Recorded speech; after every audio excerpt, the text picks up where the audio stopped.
Bismillahirrahmanirrahim. Assalamualaikum warahmatullahi wabarakatuh.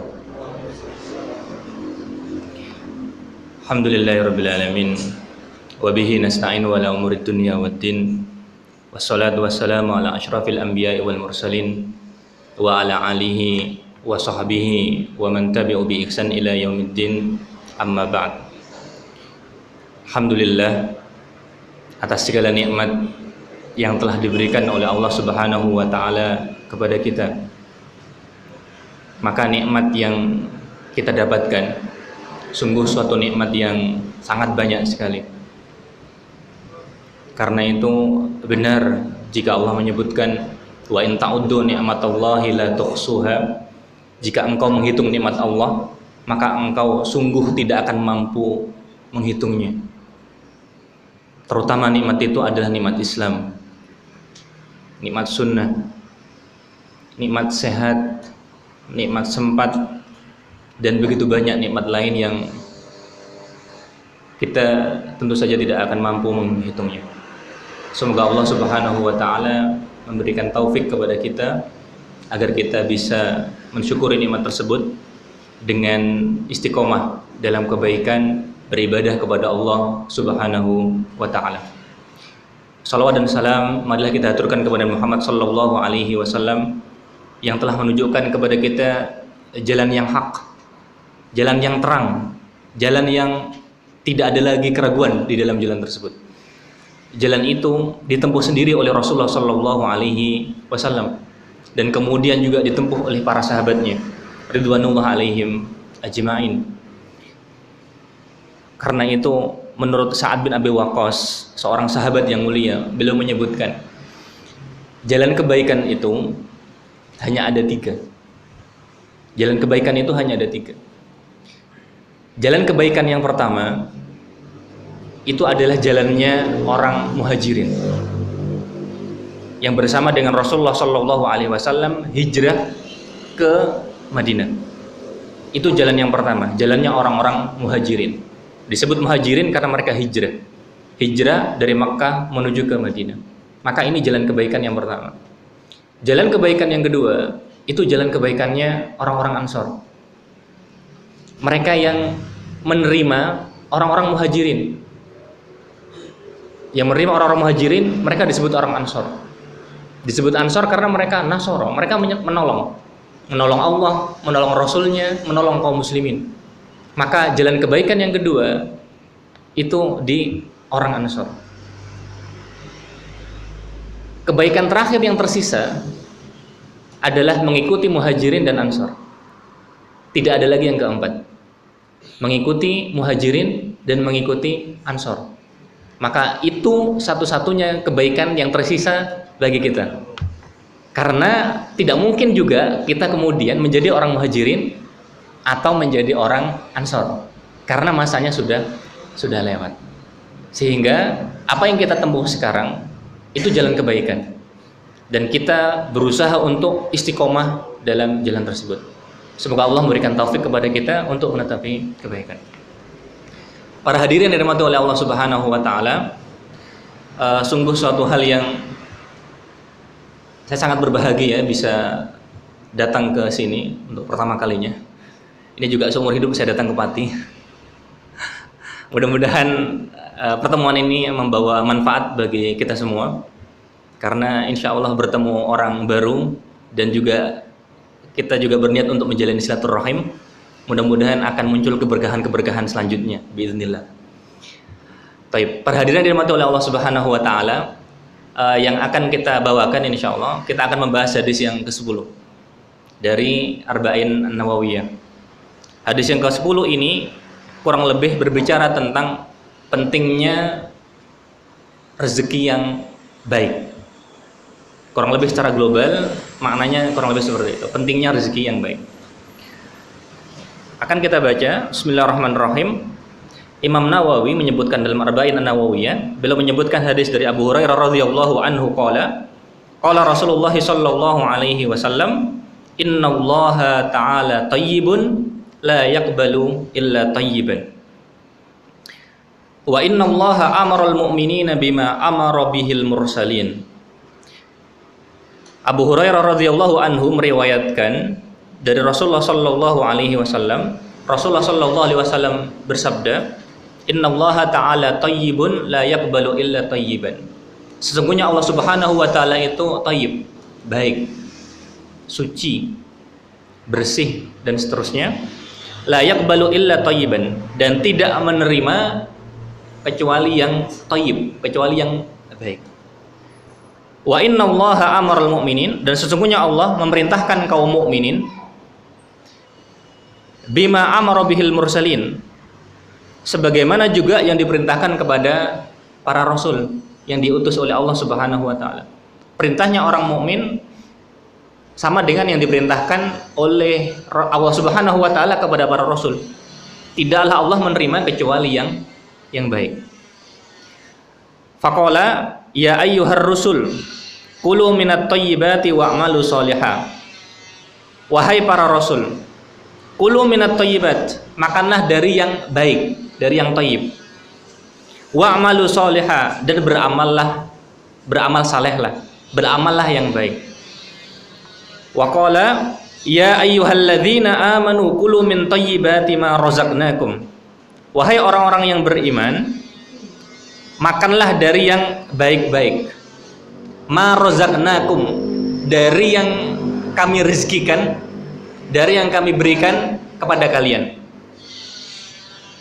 Tsumma dzakara ar-rajulu, kemudian Rasulullah sallallahu alaihi wasallam menyebutkan seseorang. Yutilus safar.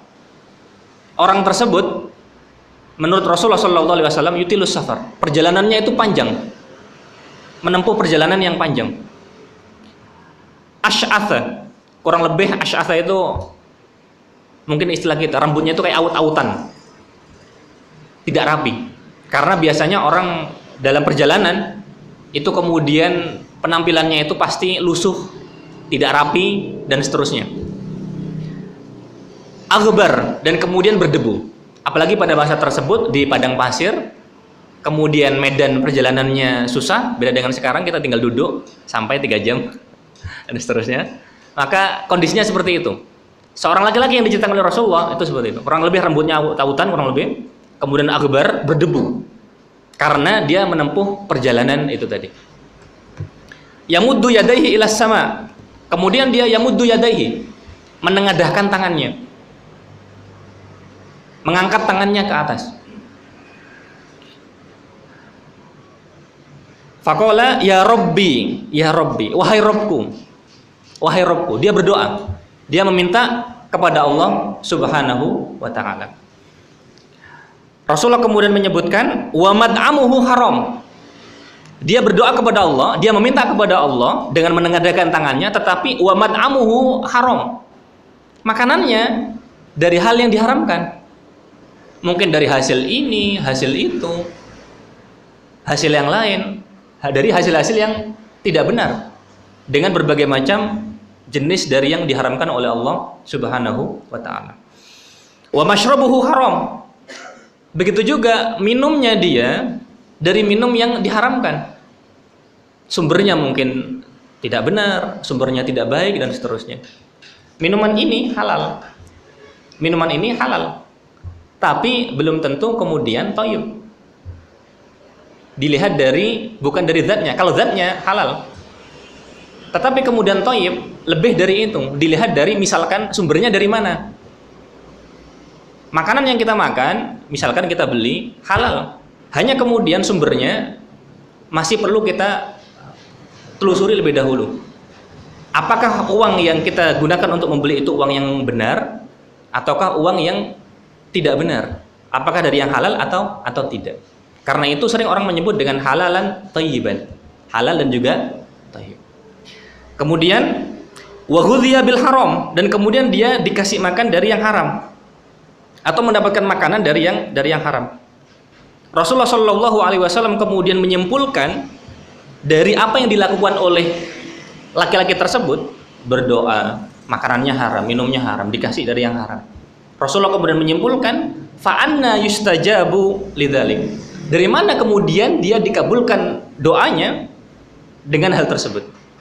Dari mana dia dikabulkan doanya, diijabahi dari hal tersebut?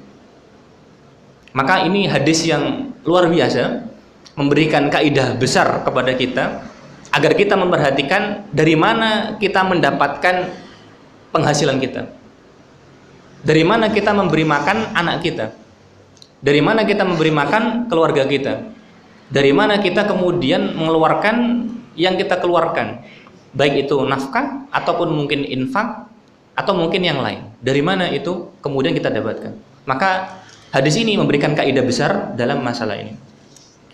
Para hadirin yang dirahmati oleh Allah Subhanahu wa taala, sehingga kurang lebih secara global, secara garis besar, inti dari hadis ini berputar di antara bagaimana kemudian kita memperhatikan uang kita, penghasilan kita itu dari mana. Ada beberapa hal yang bisa kita rinci dari hadis ini. Rincian yang pertama yang bisa kita sebutkan bahwa hadis ini menyebutkan Allah Subhanahu wa taala dengan thayyib. Innallaha thayyibun la yaqbalu illa thayyiban. Hadis ini menyebutkan bahwasanya Allah itu thayyib. Bagi kita orang Indonesia, thayyib berarti maknanya kurang lebih itu baik, suci, bersih. Baik itu bersih dari segala macam aib, dari segala macam kekurangan. Karena itu kita ketahui di sisi lain Allah Subhanahu wa taala itu juga kemudian disifati dengan kamal, sempurna. Karena Allah itu sempurna. Manusia tidak sempurna. Manusia, kesempurnaan manusia terbatas. Ada jenis kesempurnaan manusia, tetapi kesempurnaan manusia beda dengan kesempurnaannya Allah Subhanahu wa taala. Karena kita ketika memahami tentang nama-nama dan sifat-sifat Allah Subhanahu wa taala, cara berpikirnya adalah kalau manusia memiliki kesempurnaan, maka milik Allah itu pasti lebih besar. Allah misalkan memiliki kedua tangan, tapi otomatis kedua tangan Allah Subhanahu wa taala tidak bisa dibandingkan sedikit pun dengan tangannya manusia. Kita menetapkan ada tangan misalkan karena Allah menyebutkan punya tangan. Sehingga Allah Subhanahu wa taala thayyib, baik, suci, bersih, dan juga di sisi lain sempurna dari segala macam kekurangan. Allah Subhanahu wa taala kemudian menyebutkan tentang hal tersebut dan menjelaskan tentang pengaruhnya. Misalkan Allah Subhanahu wa taala disebutkan di situ ketika Allah menyebutkan tentang kalimat thayyibah, kalimat tauhid, maka Allah menyebutkan di sini daraballahu mathalan kalimatan thayyibatan kasyajaratin thayyibatin. Maka thayyib di situ diulang. Daraballahu mathalan. Allah Subhanahu wa taala daraba mathalan, memberikan permisalan. Kalimatan thayyibatan, kalimat yang baik, kalimat tauhid. Kasyajaratin thayyibatin, seperti syajarah, seperti pohon yang baik. Asluha thabitun, yang akarnya itu thabit, kuat, kokoh, menghunjam ke dalam. Wa far'uha fis sama, dan kemudian cabangnya itu kemudian mengarah ke atas. Karena kalimat tauhid itu kemudian baik, dan kemudian akarnya menghunjam, dan kemudian ke atas cabangnya itu kemudian ke atas, memberikan faedah, memberikan manfaat, dan juga kemudian ke atas memberikan faedah juga di sisi lain, baik di dunia maupun juga di akhirat. Dan juga beberapa yang lain tentang, misalkan di sini disebutkan ilaihi yas'adu al-kalimut thayyib, kepada Allah Subhanahu wa taala yas'adul kalimut thayyib. Yas'adul kalimut thayyib yaitu naik kalim thayyib, kalimat yang baik. Kalimat yang thayyib kemudian naik kepada Allah Subhanahu wa taala. Begitu juga disebutkan tentang waqad wasafallahu subhanahul mu'minin bit-thayyib. Allah mensifati orang-orang yang mukmin itu dengan sifat yang thayyib juga. Sehingga ini bagian dari athar dari nama Allah Subhanahu wa taala yang thayyib. Karena dari nama dan sifat-sifat Allah Subhanahu wa taala, pengaruhnya, atharnya dalam kehidupan manusia itu nanti juga akan ada pengaruhnya, ada atharnya. Maka ketika Allah tidak menerima kecuali yang thayyib, maka kemudian hal-hal yang baik itu juga kemudian disebutkan dengan thayyib dan juga baik dalam tataran kehidupan kita. Di sini disebutkan tentang manusia alladzina tatawaffahumul malaikatu thayyibin, di mana yang mereka itu yang diwafatkan oleh malaikat thayyibin, yaitu orang-orang yang baik, orang-orang yang baik, orang-orang yang thayyib. Maka kurang lebih kita persingkat saja, itu tentang rincian yang pertama. Bahwasanya rincian yang pertama tadi kita ulang, Allah Subhanahu wa taala itu thayyib. Allah Subhanahu wa taala itu baik, bersih, suci, dan bersih dari segala macam kekurangan. Maka ini rincian pertama yang bisa kita sebutkan. Sekarang akan kita sebutkan tentang rincian yang kedua. Rincian yang kedua dari hadis ini yang bisa kita sampaikan. Di sini penulis menyebutkan, yang kita kutip, fil hadis dalalah ala anna talabar rizqi wal intifa' bit thayyibat min sunanil mursalin was solihin. Hadis ini menunjukkan suatu hal bahwa kita mencari rizki dan memanfaatkan rizki dari hal-hal yang baik itu termasuk jalannya para nabi dan rasul sebelum kita. Bahkan juga rasul-rasul sebelum Rasulullah Shallallahu Alaihi Wasallam. Karena Allah Subhanahu Wa Taala di sini menyebutkan, wa innallaha amaral mu'minin bima amara bihil mursalin. Sesungguhnya Allah telah memerintahkan orang-orang mukmin dengan apa yang telah diperintahkan kepada para rasul, kepada utusan Allah Subhanahu Wa Taala. Syekh Utsaimin menyebutkan bahwa ketika disebutkan seperti ini maknanya itu untuk memberikan motivasi. Karena jalan yang kita tempuh dengan mengambil rezeki yang halal itu jalannya para nabi dan rasul, bukan jalannya orang sembarangan, tapi jalannya para nabi dan rasul. Sehingga ini menjadikan kita itu bergembira bahwasanya jalan yang seperti ini itu jalannya hak, karena jalan ini ditempuh oleh para nabi dan rasul sebelum kita.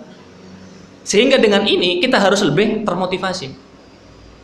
Karena itu ada orang yang kemudian menyampaikan, berapa banyak orang yang kemudian rela berhari-hari atau sekian lama waktunya kemudian menahan lapar demi agar tidak makan kecuali yang halal. Dan berapa banyak orang kemudian mengambil apa saja yang penting dia makan. Maka terbalik. Di satu sisi lama harus menahan lapar, kelaparan, kehausan karena dia menjaga diri agar tidak makan yang haram. Di sisi lain, berapa banyak orang yang kemudian dia tertipu dengan dunia, makan apa saja yang penting dia kemudian merasa cukup. Bahkan kita katakan bukan hanya merasa cukup, tidak akan cukup. Tidak akan cukup, akan terus. Kalau misalkan ada yang bisa diambil 1 juta, diambil 1 juta. Kemudian ada peluang lagi, terus, begitu seterusnya. Nggak ada habisnya. Karena kemudian membawa kepada keburukan, satu keburukan kemudian membawa kepada keburukan selanjutnya. Karena itu salah satu hal kenapa kita berhati-hati dalam masalah ini, karena satu kebaikan kita insya Allah akan bisa mengantarkan kita kepada kebaikan selanjutnya. Begitu juga kebalikannya. Kalau kita tidak hati-hati kemudian melakukan suatu kesalahan, hati-hati, bisa jadi kesalahan kita tidak hanya terhenti di situ. Bisa-bisa kesalahan kita akan terulang atau lebih luas lagi, lebih besar lagi. Baik, semoga Allah memberikan taufik kepada kita. Maka ini adalah jalan yang hak. Ini adalah jalan yang hak. Maka sungguh suatu kesalahan apabila ada sebagian orang kemudian enggan untuk bekerja. Sebagian dari orang kemudian mengaku muslim, enggan bekerja, hanya mencukupkan diri dengan mungkin pemberian, katanya hidup zuhud katanya mereka. Maka tidak seperti itu. Maka yang seperti itu bukan bagian dari Islam. Karena para nabi itu kemudian mereka kemudian diperintahkan untuk mengambil yang halal. Kita tahu misalkan sebagian dari para nabi ada yang kerja jadi tukang kayu. Rasulullah Shallallahu Alaihi Wasallam itu misalkan berdagang, maka itu usaha yang halal, kita ambil. Apa yang bisa kita kerjakan, kita kerjakan. Insya Allah tangan kita itu masing-masing punya keahlian. Ada yang mungkin pinternya goreng-goreng, jadi masakan, kemudian dijual, bisa memberi nafkah anak istri. Atau mungkin dia punya keahlian, kemudian dia misalkan katakanlah arsitek misalkan, ada juga mungkin qadarullah pinternya jahit misalkan. Insya Allah tangan kita itu ada apa namanya, ada kemampuan, ada keterampilan, ada skill yang bisa kita pakai. Maka itu kita gunakan untuk hal yang halal. Maka kita yakin ini jalannya para nabi, dan kita berusaha untuk mengikuti jalannya mereka, karena ini jalan yang benar. Dan kita harus semangat karena Allah, Rasulullah SAW menyebutkan dengan hal seperti itu, sehingga kita termotivasi untuk lebih semangat lagi, karena kita yakin ini bagian dari ibadah. Karena yang kita kasih siapa? Untuk diri kita, untuk keluarga kita, dan itu tabungan kita. Infak kita yang lebih utama itu kepada orang yang menjadi tanggungan kita. Dengan harta tersebut, itu kemudian akan menjadi salah satu jalan bagi kita untuk menuju ke surga. Kenapa tidak? Karena mereka yang kemudian kita bawa untuk menuju ke surga bersama dengan keluarga kita tentu saja. Sehingga kita harus lebih termotivasi dengan untuk mengambil harta yang halal. Karena itu orang yang tidak mau bekerja, mereka berarti tidak mengikuti perintah Allah dan perintah Rasulnya, dan sudah menyelisihi perintah Allah dan perintah Rasulnya. Hal itu mirip seperti beberapa sahabat yang datang kepada Rasulullah SAW dalam hadis yang masyhur. Kemudian salah satu dari mereka mengatakan, amma ana, dalam hadis yang saya sebutkan di halaman pertama ini, saya sebutkan singkat saja. Salah satu dari mereka yang datang kepada Rasulullah SAW, salah satu dari mereka itu mengatakan, amma ana fa asumu la uftir. Hadis ini masyhur insyaallah. Ada salah satu orang datang kepada Rasulullah SAW atau datang kepada istri Rasulullah SAW. Kemudian salah satu dari mereka mengatakan, kalau aku akan berpuasa dan aku tidak akan berbuka, puasa terus gitu. Taib. Yang lainnya waqalal akhar, yang lainnya mengatakan, amma ana fa aqumu la anam. Yang lainnya ada yang mengatakan, kalau aku akan sholat terus, maksudnya qiyamul lail, akan terus sholat terus, wala anam, dan tidak akan tidur. Ini orang yang kedua. Wa qala al-akhar, orang yang ketiga mengatakan, amma ana fala atazawwajun nisa. Berani sekali ya. Amma ana fala atazawwajun nisa. Sedangkan orang yang ketiga mengatakan, maka aku tidak akan menikah dengan wanita. Katanya orang yang ketiga. Wa qala al-akhar, yang keempat, amma ana fala akulul lahma. Yang keempat, aku tidak akan makan daging. Vegetarian kalau istilah sekarang. Orang vegetarian itu menyiksa diri Pak dokter ya. Lambungnya nggak akan kuat kalau dia makan sayuran banyak atau buah-buahan, nggak akan cukup. Amma ana fala akulul lahm. Sedangkan aku tidak akan makan daging. Baik. Lalu apa yang dilakukan Rasulullah? Faqama Nabi sallallahu alaihi wasallam khatiban. Rasulullah sallallahu alaihi wasallam kemudian berdiri dan kemudian mengatakan, ma balu rajulin yaqulu ahadukum kadza wa kadza. Kenapa orang itu kemudian, orang-orang tadi mengatakan, yang satu mengatakan ini, yang lain mengatakan ini, dan seterusnya. Kemudian beliau mengatakan, lakinni asumu wa uftir. Sedangkan aku berpuasa, wa uftir, dan juga aku berbuka. Puasa tetap kemudian berbuka. Dan ini sunnahnya Rasulullah Shallallahu Alaihi Wasallam. Wa akumu wa anam, aku sholat malam, dan kemudian juga tidur. Kemudian wa tazawwajun nisa, dan aku juga menikah. Wa akulul lahm, dan juga aku makan daging. Rasulullah SAW kemudian mengatakan, faman raghiba an sunnati falaysa minni. Barang siapa yang benci dengan sunnahku, maka bukan bagian dari kami. Bukan bagian dari kami maksudnya menyelisihi jalannya Rasulullah Shallallahu Alaihi Wasallam. Karena itu hal tersebut tadi itu bagian dari fitrahnya manusia. Fitrahnya manusia butuh kepada daging,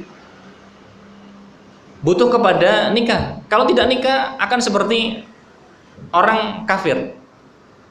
Mereka tidak mau menikah, katanya kemudian pakai hukum selibat, istilahnya mereka selibat. Mereka tidak mau nikah, pendetanya, terutama Katolik. Mereka tidak mau nikah. Akhirnya kemudian apa yang terjadi? Kerusakan. Karena itu di pusatnya di Italia banyak sekali kasus, banyak sekali. Di tempat lain juga banyak. Karena mereka menyelisihi fitrahnya manusia. Fitrahnya manusia menikah, fitrahnya manusia makan daging, fitrahnya manusia kemudian tidur setelah kemudian sholat karena capek. Fitrahnya manusia kemudian puasa, tetapi juga berbuka. Karena itu juga kita diperintahkan untuk menyegerakan berbuka. Bahkan istilah kita untuk berbuka itu luar biasa, sangat Arab sekali. Takjil. Takjil dari ajjala yu'ajjilu ta'jilan. Takjil berarti menyegerakan. Maksudnya puasa itu puasa kemudian masuk buka puasa itu disegerakan. Karena itu buka puasa sering disebut dengan takjil. Buka puasa disebut dengan takjil karena memang kita diperintahkan untuk menyegerakan buka puasa. Karena itu disebut dengan takjil. Ini menunjukkan bahwa bahasa kita, bahasa Indonesia, walaupun mohon maaf miskin ya bahasa kita. Karena banyak terpengaruh dengan bahasa Arab. Tapi ini menunjukkan betapa pengaruh Islam itu sangat besar ke dalam bahasa kita. Dan ini suatu hal yang harus kita syukuri. Karena pengaruhnya Islam itu sangat banyak ke dalam kehidupan kita, termasuk dalam cara kita berbicara, termasuk dalam kosakata yang kita pakai. Kemudian itu rincian yang kedua. Rincian yang ketiga di halaman yang kedua, wadalla aidan alal hathi alal kasbil halal wal infaq minal halal wa karahati shadaqah birradi wa ma fihi syubha. Baik. Mohon maaf saya potong-potong. Kalau saya baca semuanya nanti nggak habis. Baik. Saya bacakan secara global. Yang ketiga, rincian yang ketiga bahwa hadis ini kemudian mendorong untuk kasbil halal, untuk bekerja dari yang halal. Mendorong untuk bekerja dari yang halal, berinfak dari yang halal, kemudian dan juga dimakruhkannya sedekah dengan yang jelek. Dimakruhkannya sedekah dengan yang jelek. Wa ma fihi syubha, dan juga dengan sedekah yang di dalamnya itu ada syubhat. Maksudnya uangnya itu masih abu-abu. Tidak putih, tidak juga hitam, tidak jelas. Jadi masih belang, abu-abu. Maka jangan sampai seperti itu. Allah Subhanahu wa taala menyebutkan dalam surat Al-Baqarah, ya ayyuhalladzina amanu anfiqu min thayyibati ma kasabtum wa mimma akhrajna lakum minal ard wa la tayammamul khabitha minhu tunfikuna wa lastum bi'akhidhihi illa an tughmidu fi wa'lamu annallaha ghaniyyun hamid. Ya ayyuhalladzina amanu, wahai orang-orang yang beriman, anfiqu min thayyibati ma kasabtum, berinfaklah dengan yang baik dari yang pekerjaan kalian. Infak dari yang baik dari pekerjaan kalian. Entah pekerjaan kita bermacam-macam. Wa mimma akhrajna lakum minal ard, dan yang kami keluarkan bagi kalian di muka bumi ini. Yang punya pertanian, kemudian yang kaitannya dengan hasil bumi, maka dikeluarkan yang baik. Wala tayammamul khabitha minhu, dan jangan kemudian kalian sengaja mengambil yang khabith. Sengaja mengambil yang buruk. Jangan. Maksudnya mengambil yang buruk untuk kemudian diberikan. Wah, ini sutiran, istilahnya orang Jawa. Paham nggak Pak? Sutiran Pak. Saya orang Jawa Timur, orang Jember. Istilah kita sutiran, maksudnya barang tidak dipakai, disortir sisa Pak ya. Baik. Wala tayammamul khabitha minhu tunfikun walastum biakhidhihi. Dan kalian itu nggak akan ngambil barang itu tadi. Jadi sengaja diberikan karena memang sisa. Walastum biakhidhihi illa an tughmithu fi. Kalaupun kalian ngambil barang tersebut, kalian itu antuh midufi, menutupkan mata. Maksudnya ketika ngambil itu gini. Sama saja misalkan kita disuruh makan, kita sedangkan nggak suka. Kan kadang-kadang kita tutup mata, atau kalau nggak gitu tutup hidung. Untuk kemudian makan gara-gara mungkin apa yang kita ambil atau yang kita makan itu nggak sesuai dengan keinginan kita. Kita dipaksa ya. Sama seperti anak kecil, mohon maaf. Sama seperti anak kecil, kadang-kadang ketika kita mau ngasih obat, misalkan sakit, qadarullah sakit, kadang-kadang anak kecil kan nggak mau. Apa yang kita lakukan? Hidungnya ditutup. Jadi kurang lebih seperti itu. Sedangkan di sini disebutkan dengan antughmidhu fi. Matanya itu kemudian ditutup. Karena dia terpaksa untuk ngambil. Karena sebenarnya hakikatnya dia tidak mau. Maka ini menunjukkan kalau kita ngasih sebisa mungkin kasih yang baik. Wa ma tunfiqu min syai'in fa innallaha bihi alim. Apa yang kalian infakkan dari sesuatu, sesungguhnya Allah Subhanahu wa taala itu Maha mengetahui. Apa yang kita infakkan itu tahu. Ketika Allah Subhanahu wa taala mengatakan wa ma tunfiquna bihi alim, maka ini menunjukkan kita harus hati-hati. Karena Allah Maha mengetahui. Apa yang kita infakkan, apa yang kita keluarkan, itu Allah tahu. Berapa yang kita keluarkan, bagaimana kita mengeluarkan, dari mana kita mengeluarkan. Sebagaimana sering disebut juga dalam hadis, kita tahu bahwa pertanyaannya tentang uang, itu kan repotnya pertanyaannya ada dua. Kalau ilmu, itu kan pertanyaannya hanya kemudian diamalkan atau kemudian diberikan. Karena ilmu nanti tidak kemudian begitu detail ditanyakan tentang dari mana. Kalau uang jelas ditanyakan, pertanyaannya dua. Pertanyaan yang pertama, dari mana? Pertanyaan yang kedua, kemana? Kalau ilmu, pertanyaannya itu kemudian dilaksanakan, diamalkan, atau sebatas itu. Tidak ditanyakan dari mana. Walaupun memang di sisi yang lain ya, di sisi yang lain kemudian kita harus memperhatikan dari mana ilmu itu kita ambil, betul. Tetapi mungkin tidak seberat masalah uang. Karena itu ini yang kemudian harus kita perhatikan. Baik. Kemudian akan saya sampaikan dalil juga di situ, disebutkan dalam surat Ali Imran. Allah Subhanahu wa taala menyebutkan, "Lan tanalul birra hatta tunfiqu mimma tuhibbun." Tidaklah kalian akan mendapatkan kebaikan sampai kalian itu menginfakkan mimma tuhibbun, dari apa yang kalian cintai. Wa ma tunfiqu min syai'in fa innallaha bihi alim. Dan apa yang kalian infakkan min syai'in, dari sesuatu, sesungguhnya Allah Subhanahu wa taala Maha mengetahui. Mohon maaf, berarti tadi saya salah baca. Yang saya baca yang di bawah, harusnya saya baca yang baris yang di atasnya. Maaf. Taib. Kemudian ini akan saya sampaikan satu hadis lagi. Ini hadis yang sangat menarik. Penulis mengatakan, wa amma shadaqah bil malil haram fa ghairu maqbulah. Maka sedekah dengan harta yang haram fa ghairu maqbulah, tidak diterima. Kama fi sahih Muslim an Ibnu Umar, sebagaimana diriwayatkan dari dalam sahih Muslim dari Ibnu Umar, Rasulullah sallallahu alaihi wasallam mengatakan, la yaqbalullahu sholatan bighairi tahurin wala shadaqatan min hulul. Allah Subhanahu wa taala tidak menerima salat tanpa tuhur, tanpa bersuci, tanpa wudu. Karena itu syarat sahnya salat harus dengan wudu.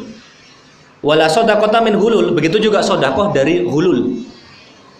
Berinfak dari harta yang hulul. Hulul kurang lebih maknanya itu khianat. Secara umum maknanya khianat. Makna rincinya sebenarnya hulul itu ini kaitannya dengan perang, Pak ya. Jadi ketika perang, orang yang ikut perang itu kan nanti otomatis akan dapat namanya rampasan perang.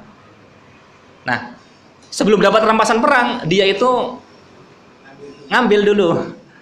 Kalau masuk ke supermarket istilahnya ngutil. Jadi untuk memudahkan pemahaman kayak orang ngutil gitu. Tapi yang diambil itu dari rampasan perang. Nah, maka itu hulul. Maka tidak diterima. Tidak diterima. Dan ini ancamannya keras. Ancamannya sangat keras. Taib. Maka harus hati-hati.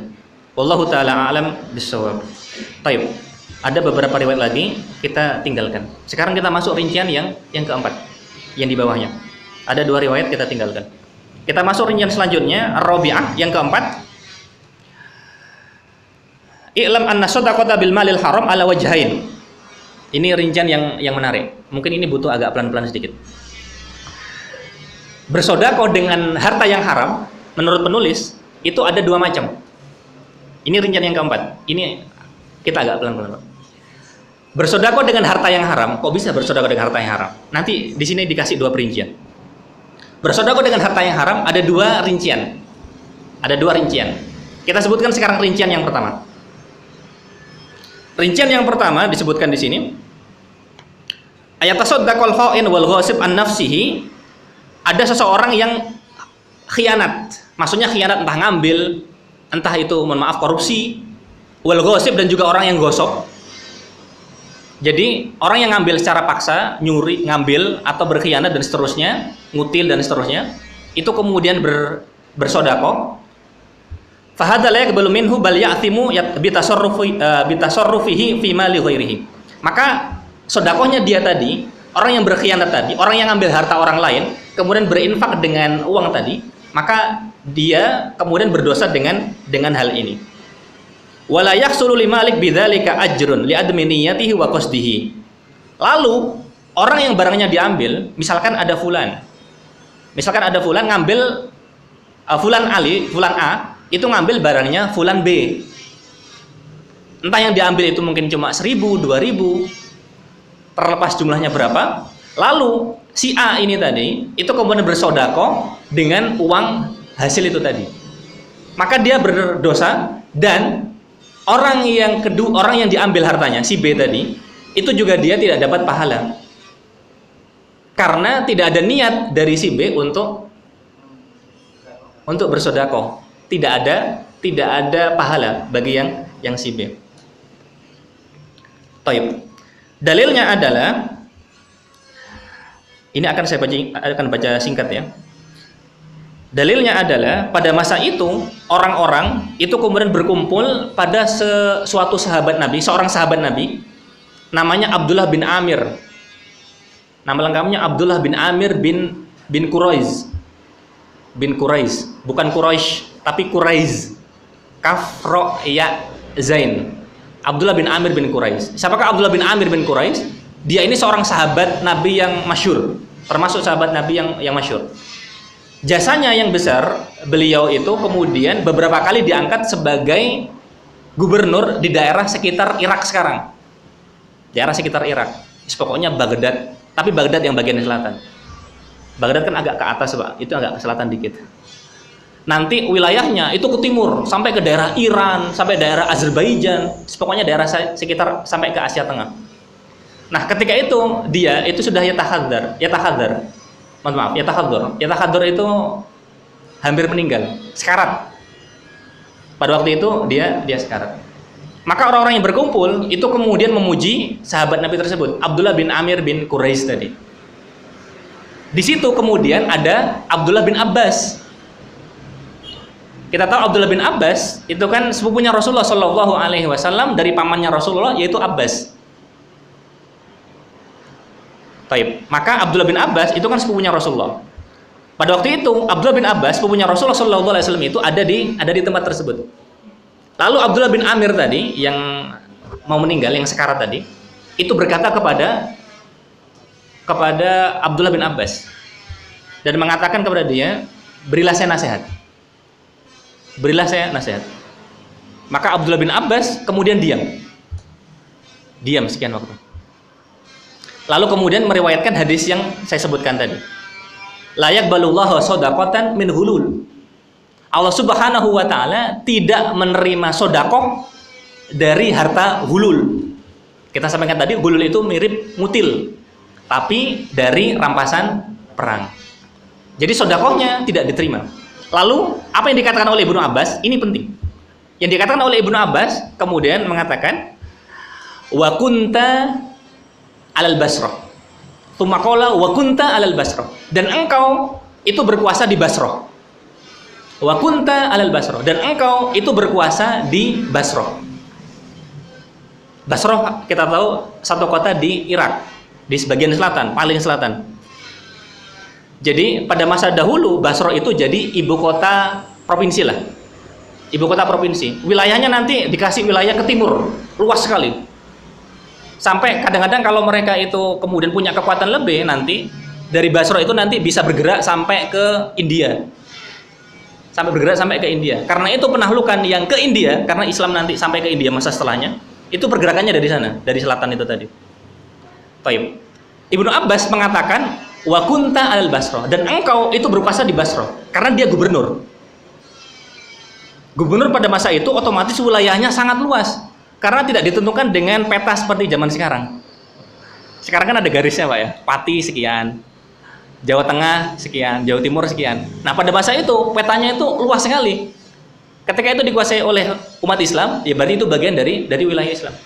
Sehingga Ibnu Abbas menyebutkan wa kunta alal Basrah, dan engkau sebagai pemimpin di Basrah, sebagai gubernur dan kedudukanmu di Basrah.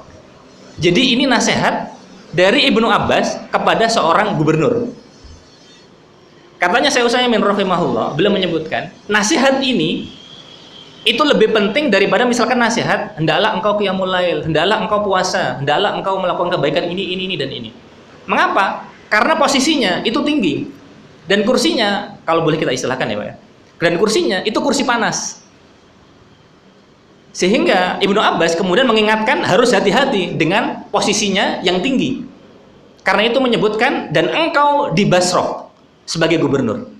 Karena semakin kita tahu semakin di atas posisi, semakin naik posisi, semakin naik jabatan, otomatis cobaannya akan semakin besar. Sehingga Ibnu Abbas mengingatkan akan bahayanya kemudian mengambil uang dari jalan yang tidak benar. Karena sebagai pemimpin bisa jadi kemudian pengawasan itu tidak seperti sekarang. Ada KPK datang, tangkap tangan dan seterusnya. Ada CCTV sekarang. Dan mereka ini bukan tuduhan kepada Abdullah bin Amir, tidak.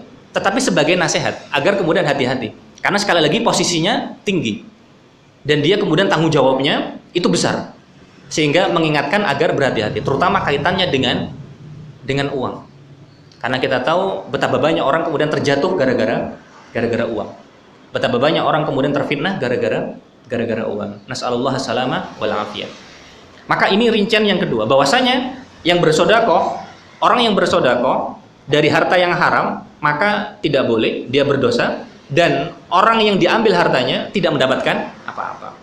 Ini rincian yang pertama. Sekarang kita bahas rincian yang kedua. Rincian yang kedua disebutkan di sini, ayat tasaddaq bihi an sahibihi idza ajiza an raddihi ilaihi au ila warathatihi. Jadi ada orang bersedekah an sahibihi, dari orang yang punya uang tadi yang dia ambil. Entah dia ambil atau mungkin nemu di jalan misalkan. Ada beberapa bentuk insyaallah.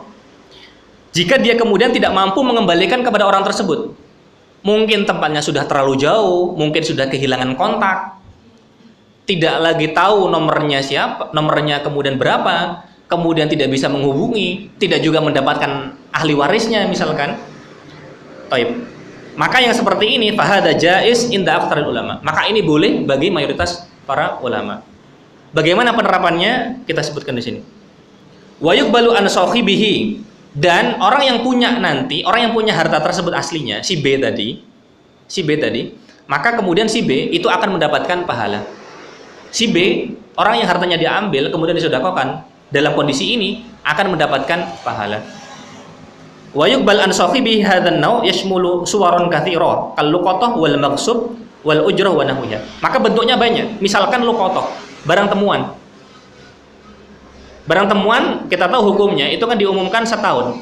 Misalkan kemudian nggak dapat, terus kemudian nggak dapat, berusaha untuk mengembalikan, daripada diambil, daripada susah, nggak jelas, akhirnya kemudian dia sedekahkan saja, cari aman daripada kemudian bingung. Akhirnya dia cari aman, ya udah masukin kotak masjid misalkan masukin kotak masjid. Atau misalkan mungkin untuk pembangunan jalan, pembangunan kamar mandi atau fasilitas umum dan seterusnya, wallahu alam. Nah, misalkan harta yang seperti itu.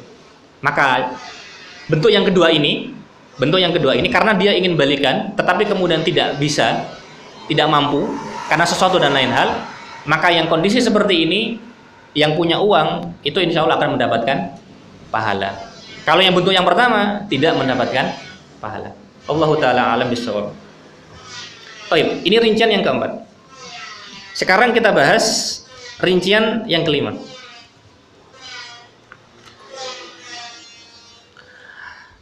Disebutkan di sini yang kelima, fil hadis dilala ala annal amal la yuqbalu wa la yazku illa bi aqlil halam. Bahwasanya hadis ini menunjukkan bahwa amal itu tidak akan diterima dan tidak akan membersihkan kecuali ketika makan yang halal. Hadis ini menunjukkan bahwasanya amalan itu kemudian tidak diterima, amalan kita tidak diterima dan juga tidak akan menjadi bersih kecuali kalau kita kemudian makan yang halal. Baik. Wa inna aklal haram yufsidul amal. Dan makan yang haram itu akan merusak amalan kita. Makan yang haram akan merusak amalan kita. Wa yamna'u qabulahu, dan kemudian menghalangi untuk diterima amalan tersebut. Jadi kalau kita makan harta yang haram misalkan, maka kemudian menjadikan amalan tersebut itu rusak.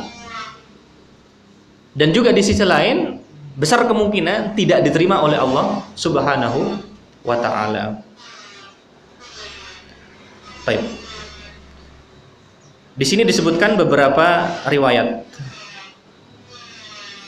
Akan saya sebutkan riwayat yang pertama di baris yang ketiga. Beliau menyebutkan dari Ibnu Umar radhiyallahu anhuma. Beliau menyebutkan, man ishtara thawban bi asrati darahim fi thamanihi dirham haramun lam yaqbalullahu lahu salatan makana alaihi. Ibnu Umar menyebutkan, barang siapa membeli satu baju dengan harga 10 dirham. Orang beli baju dengan harga 10 dirham. Fi thamanihi dirhamun haram. Dari 10 dirham tadi ada satu dirham. Ada satu dirham itu dari dirham yang haram. Lam yaqbalullahu lahu salatan makana alaihi. Maka Allah Subhanahu wa taala tidak menerima salat makana alaihi, dengan keadaan yang seperti itu. Sekian berapakah lamanya? Wallahu taala alam. Di sini tidak disebutkan lebih detail. Tetapi nanti kita lewati, ada riwayat lagi tetapi riwayatnya sepertinya ada dhaif, maka kita lewatin. Yang pasti kita harus berhati-hati dengan apa yang kita dapatkan. Riwayat ini sepertinya lemah, jadi kita tinggal. Kita sebutkan riwayat yang setelahnya. Taib, akan kita baca dari baris yang ketiga di halaman ini. Penulis menyatakan, wal murad bin nafyil qabul, maksudnya amalan tadi tidak diterima. Apa maksudnya? Salat tidak diterima, amalan tidak diterima. Apa maksudnya? Begitu juga tadi disebutkan amalan itu rusak. Apa maksudnya? Beliau menyebutkan, wal murad bin nafyil qabul fil ahadits wa admu husulil ajri was thawab fil akhirah. Maksudnya bahwa dia tidak akan mendapatkan pahala. Tidak diterima maksudnya dia tidak dapat pahala. Soalnya tidak diterima, atau amalan lain mungkin rusak dan seterusnya. Tidak diterima, amalannya tidak diterima. Admu husulil ajri wa thawab fil akhirah. Di akhirat dia tidak diterima. Jadi pahalanya dia, pahala sholatnya itu kemudian seperti tidak melakukan sholat. Karena kemudian kayak numpang lewat saja. Kayak seperti rutinitas belaka. Baik. Amma suqutul fardi wa bara'atu dhimmati fayahsulul abdi idza ata bil ibadah. Baik. Sehingga maksudnya di sini bahwa amalannya tidak diterima, sedangkan amalan sholatnya tadi itu seperti menggugurkan kewajiban saja. Dia sholat Allahu Akbar, rajin, subuh, duhur, asar, maghrib, isya, begitu seterusnya. Sholatnya kemudian menggugurkan kewajiban saja. Tetapi hakikat ibadahnya tadi, pahala yang dia dapatkan, misalkan sholat jamaah nanti dapat 25, dalam riwayat yang lain 27, itu tidak didapatkan. Tetapi kewajibannya itu gugur. Maka ini bahayanya. Sehingga kemudian kita capek-capek, kita puasa, kita melakukan apa misalkan, kemudian tidak diterima. Hanya sebatas kemudian menggugurkan kewajiban belaka. Karena itu fahunaka farqun baina ahkamid dunya wa ahkamil akhirah. Karena itu beda antara hukum dunia dengan hukum akhirat. Sehingga menggugurkan kewajiban saja. Hanya menggugurkan kewajiban dan dia tidak mendapatkan apa-apa. Wa alaihi yahmilu salatul abik. Karena itu juga dibawa tentang hukum sholatnya abik. Sholatnya abik itu sholatnya budak yang kabur. Rasulullah SAW menyebutkan, idza abaqal abdu lam tuqbal lahu sholat.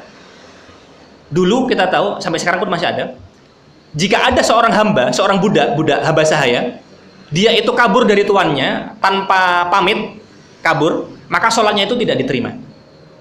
Wallahu ta'ala alam, sampai kapan nggak terima? Apakah mungkin sampai kembali ataukah sampai taubat? Wallahu ta'ala alam, mungkin perlu rincian lain. Yang pasti ini betul-betul ancaman bagi hamba yang kemudian kabur dari tuannya tanpa izin. Karena kita tahu hamba itu kemudian berada di bawah kekuasaannya tuannya.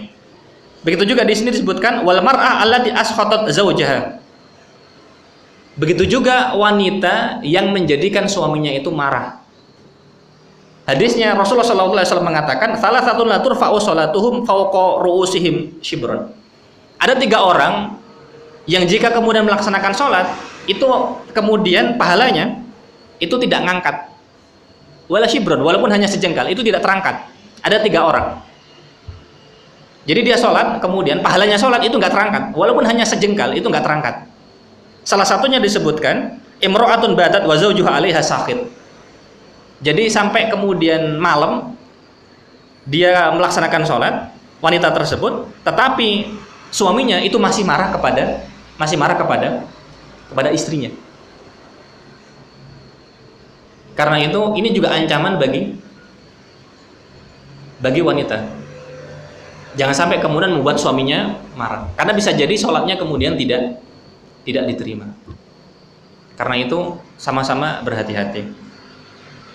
Begitu juga waman ata kahinan. Begitu juga orang yang datang ke kahinan, ke dukun. Jangan sampai datang ke dukun ya Bapak-bapak ya. Baik. Rasulullah SAW menyebutkan waman ata arrafan, barang siapa yang mendatangi arraf. Arraf itu dukun paranormal. Fasa'alahu an syai'in, kemudian bertanya tentang sesuatu, lam tuqbal lahu sholatu, maka sholatnya tidak diterima. Arba'ina yauman, disebutkan tidak diterima selama 40 hari. Baik. Sehingga jangan sampai kita seperti itu. Karena itu ini bagian juga dari akidah kita. Bagian dari akidah kita. Karena itu seakan-akan amalannya itu tidak ada gunanya. Capek-capek, kerja keras, subuh-subuh bangun, habis itu kemudian wudhu berangkat dingin-dingin dan seterusnya, hanya menggugurkan kewajiban saja, kemudian tidak mendapatkan pahala dari amalan yang dia lakukan. Baik. Karena itu semoga kita bisa berhati-hati dalam masalah ini. Maka ini rincian yang kelima. Akan kita sampaikan setelahnya rincian yang keenam di halaman selanjutnya. Taib. Penulis mengatakan min a'dhami anwa'il ibadah ad-du'a. Termasuk amalan yang paling besar itu doa. Doa itu termasuk amalan yang paling besar. Dan kita tahu Rasulullah SAW menyatakan ad-du'a huwal ibadah. Doa itu bagian dari ibadah. Karena itu doa itu harus kita berikan kepada Allah Subhanahu wa taala.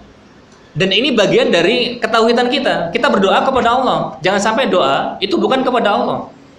Datang kepada bangunan, datang kepada kuburan misalkan, dan seterusnya, jangan. Itu bukan bagian dari akidah kita. Kita berdoa kepada Allah Subhanahu wa taala. Ngapain capek-capek datang ke tempat yang jauh? Harus pakai naik bis misalkan. Udah buang duit, dosa pula kan? Dan itu banyak terjadi, naudzubillah. Maka tinggallah kita kemudian di rumah, kemudian gelarlah sajadah kita, kemudian kita sholat, kemudian menengadahkan tangan kepada Allah Subhanahu wa taala, berdoa. Yang dimudahkan untuk qiyamul lail, waktu itu gunakan untuk berdoa. Maka agama Islam itu mudah, tidak sulit. Manusia saja yang kemudian mempersulit. Untuk apa kemudian mempersulit diri? Harus nyawa bis, rombongan, keluar duit banyak, tetapi kemudian dilakukan, bukannya malah diterima, malah dimurkai oleh Allah Subhanahu wa taala. Maka ilmu sekali lagi, karena banyak dari mereka memang belum paham dan harus dijelaskan, harus betul-betul dijelaskan dengan cara terbaik yang bisa kita lakukan. Maka ini tentang ibadah. Baik. Kemudian di rincian tentang ibadah ini disebutkan tentang beberapa sebab, beberapa cara bagaimana agar doa kita itu diterima. Ada beberapa cara bagaimana agar doa kita itu diterima. Yang pertama adalah at-tamassuk bis sunnah. Berpegang teguh dengan sunnah. Maka berpegang teguh dengan sunnahnya Nabi Muhammad SAW itu juga menjadi sebab diterimanya doa. Di sini kan disebutkan Innallaha amral mu'minin bima amara bihil mursalin. Sesungguhnya Allah memerintahkan orang-orang mukmin sebagaimana Allah memerintahkan kepada para rasul. Termasuk diantaranya mencari harta yang halal. Dan ini termasuk sunnahnya Rasulullah SAW juga. Salah satunya, dan banyak lagi sunnah-sunnah yang lain. Maka jika kemudian semakin kita kuat berpegang teguh kita kepada sunnahnya Rasulullah SAW, insya Allah semakin besar kemungkinan doa kita diterima. Semakin jauh, ya berarti penghalangnya semakin banyak. Penghalang doa kita itu berarti semakin banyak. Semakin kecil pula kemungkinan doa kita terkabul. Sehingga ini yang pertama, haruslah berpegang teguh kepada sunnah. Yang kedua, itolatus safar. Panjangnya safar. Panjangnya safar itu juga menjadi salah satu sebab dikabulkannya doa. Karena itu disebutkan dalam hadis, ada 3 doa yang kemudian tidak akan tertolak. Salah satunya itu doanya musafir. Apalagi kalau kemudian safarnya itu panjang. Rasulullah SAW juga di sisi lain menyebutkan bahwa as-safar qit'atun minal adab. Safar itu seperti potongan dari adab. Ibnu Hajar menyebutkan kenapa potongan dari adab? Karena mufaraqatul ahbab. Karena harus berusaha dengan orang-orang yang dicintai. Ditinggal istri, ditinggal anak, sanak saudara ditinggal dan seterusnya. Bagian dari adab. Orang zaman sekarang safar senang sekali ya. Padahal safar itu bagian dari adab. Bagian dari adab. Senikmat-nikmatnya safar tetap ada capeknya dan ada cobaannya. Dan kita tahu safar itu pasti kemudian orang itu pasti tidak akan tenang seperti ketika dia di rumah. Kondisinya sudah beda. Itu saja sudah memahamkan kita bahwa memang di safar itu ada bagian dari adab. Tapi juga di situ ada kesempatan bagi kita untuk kemudian berdoa. Kita banyak berdoa, semoga mungkin barangkali dengan cara tersebut barangkali kemudian Allah mengijabahi doa kita ketika kita safar. Maka ini salah satu peluang bagi kita untuk berdoa ketika safar. Apalagi ketika safarnya itu panjang, lama misalkan. Misalkan harus naik bis sampai ke Sumatera misalkan Pak ya. Kalau berangkatnya ya. Kalau merantau sudah menetap, hitungannya sudah lain Pak. Iya, hitungannya sudah lain. Berangkatnya. Kalau sudah menetap, hitungannya sudah lain. Maka ini yang kedua. Yang ketiga, salah satu cara agar doa kita diterima itu adalah al-ilhah 'ala Allah azza wa jalla fid du'a. Jadi ilhah fid du'a. Jadi kita ketika berdoa itu sungguh-sungguh. Kita doanya itu sungguh-sungguh, mengharap sekali gitu loh. Sungguh-sungguh dan betul-betul mengharap. Ya Allah mudahkanlah, betul-betul. Kita itu betul-betul betul-betul semangat, betul-betul kemudian meminta, betul-betul kemudian mengharap, betul-betul menyerahkan diri kepada Allah Subhanahu wa taala. Karena insya Allah akan seimbang, kita nanti akan bisa merasakan bagaimana kemudian apakah kemudian serasi antara apa yang ada di sini dengan doa kita, itu nanti kita akan bisa merasa. Karena kadang-kadang kita doa, mohon maaf ya Pak, kadang-kadang kita doa misalkan habis sholat misalkan, kita doa karena kita terburu-buru, jadinya antara di sini dengan apa yang kita ucapkan dengan doa kita juga ngangkat juga. Kadang-kadang kan nggak sinkron, kadang-kadang nggak serasi.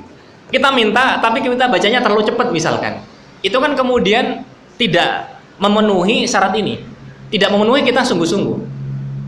Karena itu mungkin diperlukan waktu yang tepat. Ya misalkan mungkin sepertiga malam terakhir, karena memang itu waktu yang dimudahkan, maka insya Allah itu juga kesempatan. Kita minta betul-betul. Dan sebagaimana kita sampaikan, diserasikan betul-betul dan kemudian serasi antara apa yang kita minta dengan hati kita. Betul-betul kemudian hati kita itu berserah diri kepada Allah Subhanahu wa taala. Maka ini yang ketiga.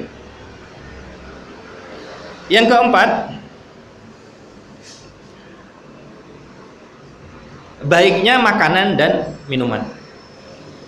Yang keempat, baiknya makanan dan minuman. Jadi makanan kita, minuman kita itu dari hal-hal yang baik, bukan dari sumber-sumber yang haram, bukan dari sumber-sumber yang tidak benar. Maka hal tersebut akan menjadi salah satu sebab kenapa doa kita itu kemudian diterima. Maka kadang-kadang kita tahu bahwa kita itu kemudian berada pada titik kita kadang-kadang bingung membedakan bahwasanya uang itu kemudian benar atau tidak. Kadang-kadang sifatnya abu-abu, nggak jelas dan seterusnya. Kita kadang-kadang nggak tahu, sadar atau tidak sadar. Kadang-kadang mau tidak mau kita masuk dalam hal-hal seperti itu. Maka kemudian kita bersihkan, misalkan dengan zakat. Karena salah satu hikmah zakat itu juga membersihkan. Karena itu hal-hal amalan yang ada dalam Islam itu insya Allah kemudian memberikan pengaruh yang besar kepada diri kita. Karena dengan zakat juga sedikit banyak akan membersihkan. Karena itu jika misalkan kemudian kesalahan kita, harta yang haram kita itu kemudian sedikit banyak terkikis dengan amalan kebaikan kita, dengan zakat atau dengan yang lain, baik kita sadar atau tidak sadar, maka insya Allah itu akan semakin memperbesar kemungkinan kita, ibadah kita dan juga doa kita itu diterima oleh Allah Subhanahu wa Ta'ala. Karena itu jika harta kita itu baik, insya Allah itu menjadi peluang besar doa kita diterima oleh Allah Subhanahu wa Ta'ala. Bahkan ada sebagian orang kemudian membuat tulisan. Ini juga pelajaran bagi saya pribadi. Kadang-kadang anak kita itu kan kadang-kadang susah diatur, Pak ya. Kadang-kadang susah diatur. Ada orang yang kemudian menasihati. Coba lihat, barangkali ada di antara harta kita itu mungkin kurang benar mungkin. Entah dari mananya. Kita masing-masing yang tahu. Entah dari mana, masing-masing insya Allah punya masalahnya sendiri. Dan mari kita periksa bersama-sama. Barangkali ada yang masih perlu kita perbaiki. Mungkin ada rincian kecil yang ternyata rincian itu, detail itu yang kemudian berpengaruh, yang mempengaruhi anak kita. Mari kita periksa kembali. Jika ada, mungkin itu penghalang. Mungkin itu yang kemudian menghalangi doa kita. Mungkin itu menghalangi anak kita kemudian belum bisa kita ajak ke yang lebih baik. Barangkali itu. Makanya mari kita introspeksi. Kita sama-sama melihat kepada diri kita sendiri. Apa yang salah? Apa yang kurang? Kalau bingung mungkin kerjasama sama istri.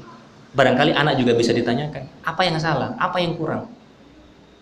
Ayo kita lihat sama-sama. Sehingga kemudian pola pikir di keluarga itu sama. Jangan sampai kemudian mengambil kecuali yang jelas kehalalannya dan thayyib. Agar kemudian sama-sama selamat. Bukan hanya bapaknya yang berpikir, kemudian keluarga yang lain tidak difahamkan. Maka ini kurang betul. Sama-sama difahamkan. Mari kita lihat sama-sama apa yang kurang. Di sisi lain, barangkali ini juga bisa menjadi sarana untuk ngajak keluarga kita. Juga untuk didik keluarga kita. Agar mereka terbiasa tidak mau menerima kecuali yang halal, yang thayyib. Maka ini insya Allah bisa menjadi peluang agar keluarga kita bisa lebih baik lagi. Wallahu a'lam bishawab. Kemudian yang kelima, bagaimana salah satu sebab kenapa doa kita diterima itu adalah keikhlasan dan keyakinan.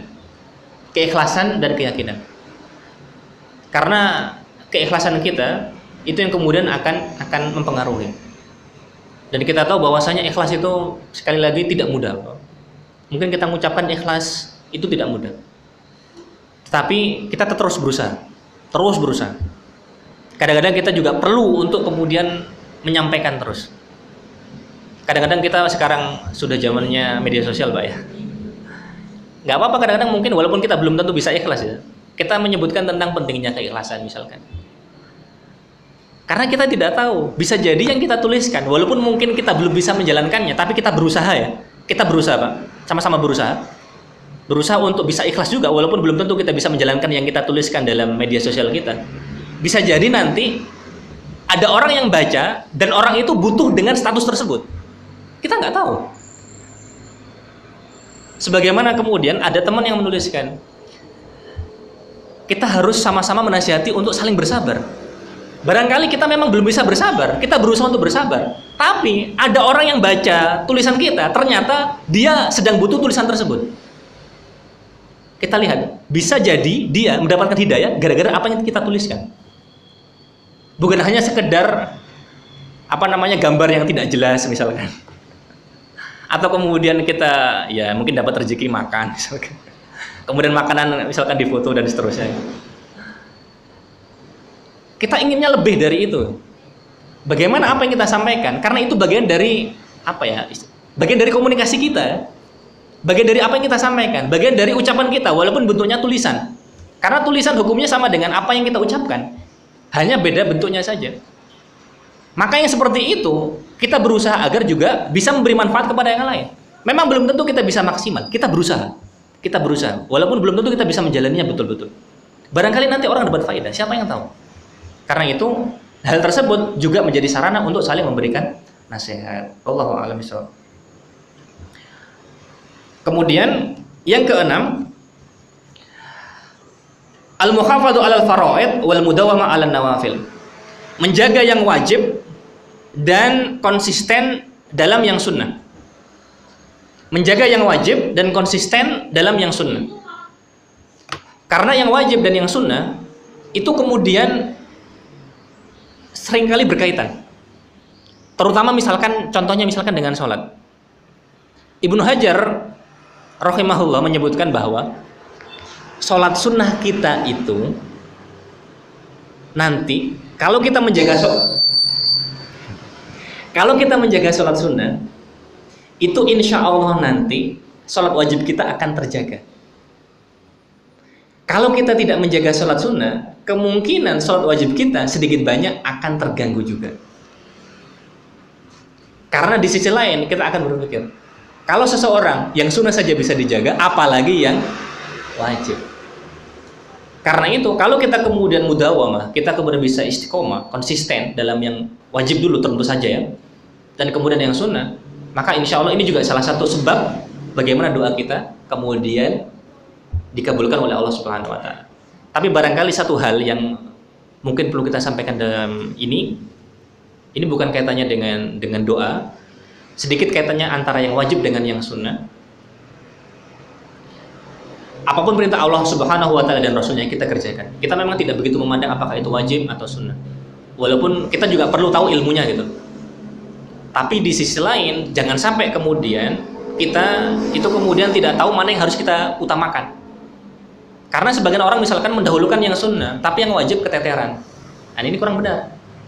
Kurang benar karena ada yang seperti itu. Misalkan ketika Ramadan misalkan dia perhatian dengan tarawih semangat, tapi waktunya sholat subuh dia nggak ke masjid. Atau dia misalkan tahajud ketika bulan Ramadan, ketika bukan Ramadan dia tahajud, tetapi subuhnya telat. Maka ini kurang betul. Karena kita tahu bahwa sholat subuh wajib dan qiyamul lail itu sunnah. Maka yang wajib harus didahulukan atas yang sunnah. Karena Allah Subhanahu wa Ta'ala itu suka dengan kebaikan yang dimulai dari yang wajib. Dan kewajiban tersebut kita melakukan kebaikan harus dimulai dari yang wajib. Baru setelahnya kemudian yang sunnah. Baik, sehingga harus seperti itu. Maka ini beberapa cara agar kemudian doa kita itu diterima oleh Allah Subhanahu wa Ta'ala. Baik, maka itu rincian yang ke-6. Sekarang kita bahas rincian yang ke-7. Rincian yang ke-6 tadi, di sisi lain kita membahas tentang sebab-sebab doa itu terkabul. Sekarang kita bahas kebalikannya. Penghalang-penghalang doa. Beberapa sebab kenapa doa itu tidak diterima. Ini di halaman 3 Bapak-bapak ya, yang paling bawah. Nggak apa-apa Pak, sambil belajar bahasa Arab dikit-dikit Pak ya. Barangkali ini jadi pancingan, insya Allah. Insya Allah kalaupun nggak paham sekarang, mudah-mudahan nanti suatu saat paham. Kalau masih belum paham juga, mudah-mudahan ada anak kita bisa belajar. Barangkali cerita sedikit, ada mertuanya teman belajar bahasa Arab gara-gara siapa Pak? Gara-gara cucunya. Belajar bahasa Arab gara-gara cucunya. Jadi suami istri komitmen ngomong bahasa Arab. Anaknya diajarin ngomong bahasa Arab. Akhirnya anaknya pada waktu itu masih kecil, nggak bisa ngomong, sulit untuk ngomong kecuali ngomong bahasa Arab. Neneknya pengen ngobrol dengan cucunya, gimana caranya? Akhirnya belajar bahasa Arab. Masya Allah. Kita tidak tahu. Mudah-mudahan Allah beri taufik kepada kita. Baik. Yang ke-7, penghalang-penghalang doa. Yang pertama itu kemudian memakai yang haram. Memakai yang haram dan memperluasnya. Memakai yang haram dan memperluasnya. Baik. Misalkan dalam makanan, minuman, pakaian. Itu beberapa contoh yang bisa. Dan ini penghalang doa itu diterima. Dalam hadis ini sudah disebutkan, fa anna yustajabu lidzalik. Dari mana kemudian dia dikabulkan doanya? Sehingga ini betul-betul menjadi pelajaran bagi kita semua. Agar kita lebih hati-hati dalam bekerja, dalam mencari rezeki bagi kita. Sehingga harus betul-betul kita teliti betul dari mana sumbernya. Apalagi kemudian kalau misalkan sumber penghasilan kita itu semakin besar. Maksudnya kerjaannya itu kemudian harus kemudian berkaitan dengan banyak pihak. Maka itu tantangannya jelas lebih besar. Dan harus, kalau memang belum tahu, harus lebih banyak bertanya kepada yang lebih paham. Daripada nanti kemudian kita terjatuh dalam hal-hal yang tidak kita inginkan, terjatuh dalam hal-hal yang diharamkan, harus lebih nambah ilmu. Karena kita yakin bahwa semakin besar tuntutan yang kita terima, baik itu dari usaha kita dan seterusnya, kita juga harus lebih hati-hati. Karena otomatis tantangannya lebih besar. Kalau yang kerjaannya lurus-lurus saja, ya mungkin lebih kelihatan. Tapi sudah berkaitan dengan banyak pihak, banyak hal, mungkin banyak kondisi, harus dihadapkan pada sikap yang kita itu masih bingung, belum tahu ilmunya. Maka itu tantangan yang berat. Maka disitulah pentingnya kemudian bertanya dan kemudian belajar. Allah a'lam. Maka ini yang pertama, bahwa memakai yang haram, maka ini menghalangi doa. Yang kedua, penghalangannya adalah terburu-buru untuk minta dikabulkan. Terburu-buru minta dikabulkan, tergesa-gesa minta dikabulkan. Jadi pengennya itu cepat, pengennya itu instan, maka tidak boleh. Karena kita tahu bahwa tidak sedikit ya, mohon maaf, mental orang kita zaman sekarang itu memang perlu diperbaiki. Dikit-dikit makanan instan, mie instan. Banyak yang mintanya itu instan, pengennya itu cepat. Maka tidak seperti itu. Karena kita meminta kepada Allah Subhanahu wa taala. Rasulullah SAW menyebutkan di sini, disebutkan hadisnya, yustajabu li ahadikum man lam ya'jal. Diijabahi bagi salah seorang di antara kalian yang tidak terburu-buru. Baik. Di mereka mengatakan da'autu falam yastajib li. Aku berdoa dan Allah ternyata belum mengijabahi. Maka kita harus hati-hati. Karena itu jangan terburu-buru untuk meminta. Yang penting berdoa. Karena kita yakin kalau Allah belum memberikan kepada kita, ya insya Allah doa itu Allah sudah mendengar pasti. Mungkin akan diberikan nanti. Atau mungkin bisa jadi doa tersebut itu tidak diberikan sesuai dengan keinginan kita, tetapi berdasarkan kehendak Allah. Tapi dengan doa itu menjadi salah satu sebab. Kita tidak tahu. Karena kita meminta berdasarkan apa yang kita tahu. Dan Allah memberikan berdasarkan yang Allah kehendaki, bukan berdasarkan yang kita, belum tentu berdasarkan yang kita minta. Sehingga seperti itu. Karena itu kita tidak terburu-buru dalam berdoa. Baik.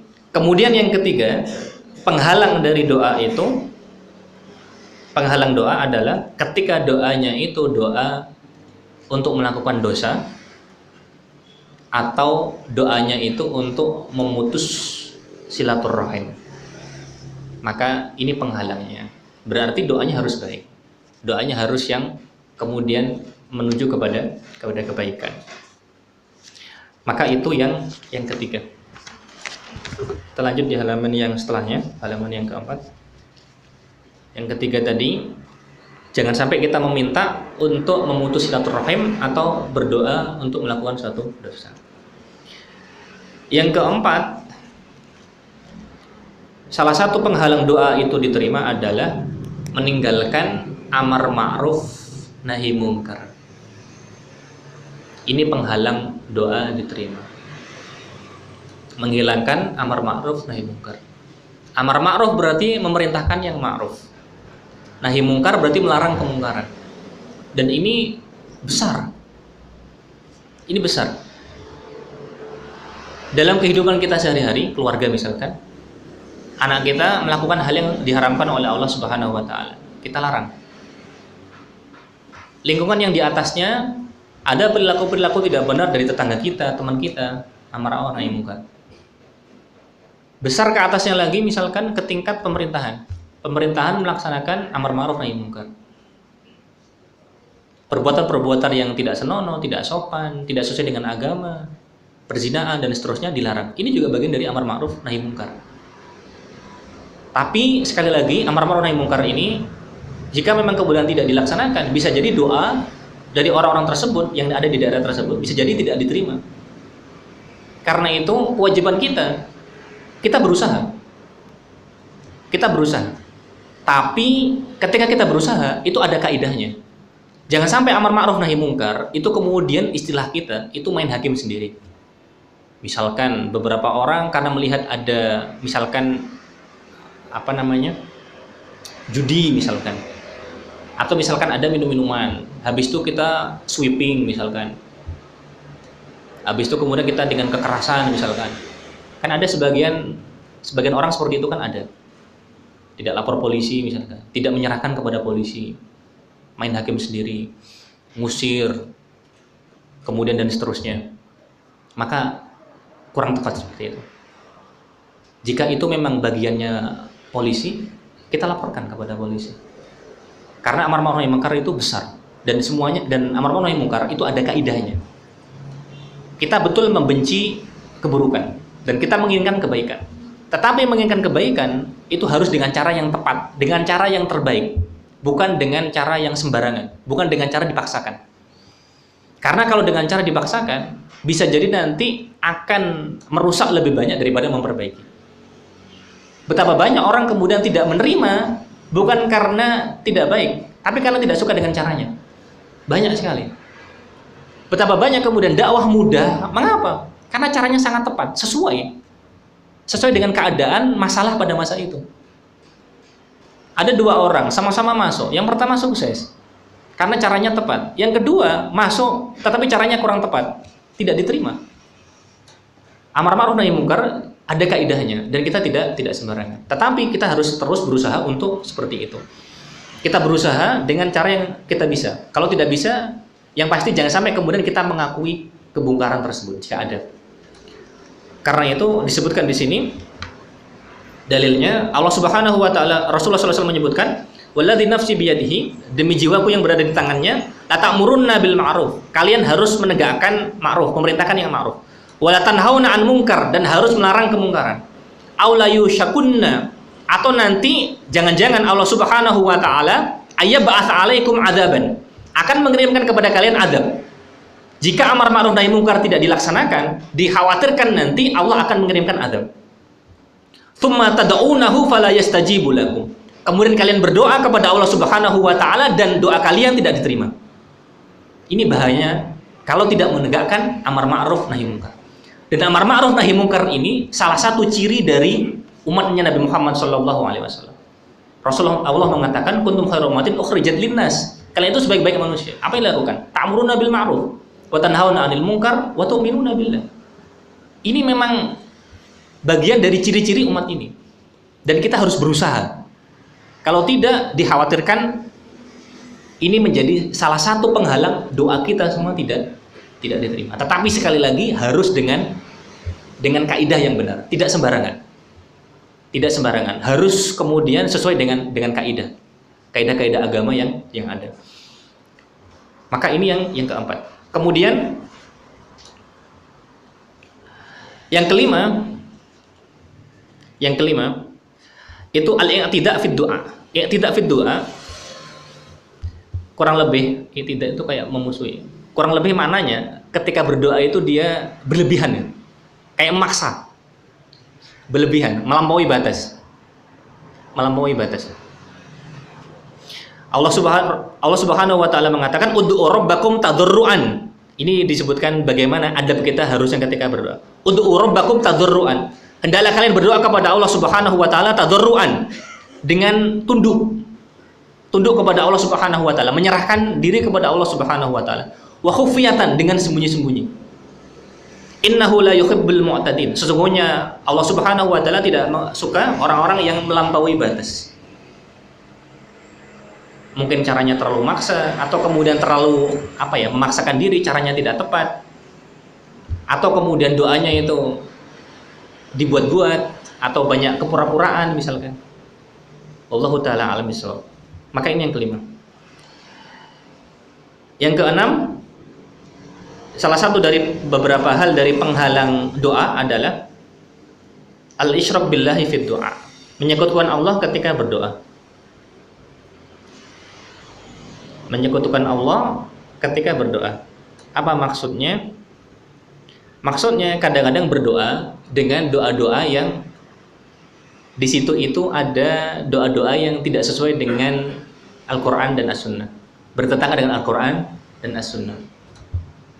Kadang-kadang kita tahu ada sholawat-sholawatan yang dibuat-buat gitu, dan ternyata isinya sebagian dari sholawat-sholawat tersebut itu ternyata tidak sesuai. Kadang-kadang kemudian misalkan tawasulnya kemudian kepada Rasulullah misalkan, padahal Rasulullah sudah meninggal, maka itu tidak betul. Ada yang seperti itu. Kan ada beberapa doa sholawat ya, karena sholawat bagian dari doa. Ada beberapa sholawat yang seperti itu. Maka jangan sampai kemudian kita melakukan kesyirikan dalam doa, padahal doa itu ibadah. Kok bisa doa kemudian melakukan kesyirikan? Ini kan musibah. Padahal ini ibadah yang harusnya kemudian harus perhatian dalam masalah tersebut. Sehingga ini beberapa penghalang diterimanya doa. Yang pertama, memakai yang haram. Yang kedua, tergesa-gesa meminta dikabulkan. Yang ketiga, berdoa untuk melakukan dosa atau memutus silaturahim. Yang keempat, meninggalkan amar ma'ruf nahi munkar. Yang kelima, melampaui batas dalam doa. Yang enam, tadi sudah kita sampaikan, itu syirik kepada Allah dalam doanya. Maka itu rincian yang ketujuh. Baik, sekarang yang kedelapan, adab-adab doa. Ketika berdoa, apa saja adab-adab yang perlu dilakukan? Adab yang pertama, bersuci ketika berdoa. Maka kondisi kita bersih, suci. Maka itu salah satu adab ketika berdoa.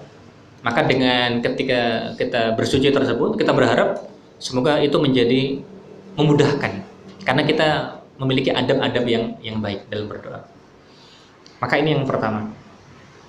Yang kedua, menghadap kiblat. Adab yang kedua dalam berdoa memang tidak wajib, hal ini memang tidak wajib. Tetapi jika kita melaksanakannya itu baik. Karena kita tahu bahwa sebaik-baik arah ya menghadap ke kiblat. Yang ketiga, mengangkat tangan. Karena hukum asalnya berdoa itu mengangkat tangan. Walaupun nanti ada rincian beberapa hal yang tidak boleh mengangkat tangan. Misalkan salat Jumat, doa ketika Jumat. Maka ketika Jumat jangan mengangkat tangan. Hukum asalnya doa itu memang kemudian mengangkat tangan. Tapi ada beberapa rincian tidak boleh mengangkat tangan. Salah satunya misalkan ketika salat Jumat, khutbah, iya. Ketika khutbah jangan diangkat tangan, Bapak. Karena tidak sedikit orang kita itu belum paham masalah ini. Jadi ketika doa ketika khutbah tangannya tidak perlu diangkat, biasa saja. Walaupun kita tetap kemudian mengucapkan dalam hati kita amin, kabulkanlah. Tetap seperti itu, tapi tidak diangkat. Karena ada dalil khusus yang melarang untuk mengangkat doa ketika khutbah. Kecuali misalkan ketika di situ, ketika doa khutbah tersebut, kecuali misalkan ada doa istisqa. Kan 2 tahun atau 3 tahun yang lalu kita kekeringan apa ya? Jadi ada doa istisqa misalkan Allahumma aghithna, baru mungkin ngangkat tangan. Selesai turun lagi. Seperti itu. Tapi sekali lagi dalam khutbah Jumat tidak diangkat. Baik. Yang keempat, memuji Allah Subhanahu wa taala ketika pertama kali berdoa. Memuji Allah Subhanahu wa taala ketika pertama kali berdoa. Alhamdulillah, seterusnya. Maka itu salah satu adabnya. Sehingga kemudian kita mengagungkan Allah Subhanahu wa taala sebelum kita berdoa. Kita agungkan Allah Subhanahu wa taala. Yang kelima, bersolawat.